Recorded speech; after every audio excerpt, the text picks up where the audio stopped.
Carrom board খেলা যদি একটি আর্ট হয়ে থাকে তাহলে সেই আর্টিস্ট খুলনা চালনার আব্দুর রহমান ভাই।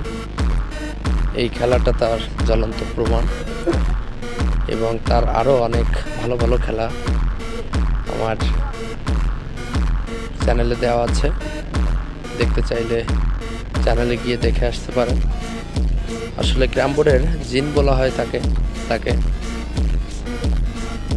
আসলে ধৈর্য ধরে খেলাটা দেখুন, তাহলে আপনারা অবশ্যই ভালো লাগবে। ধন্যবাদ সবাইকে।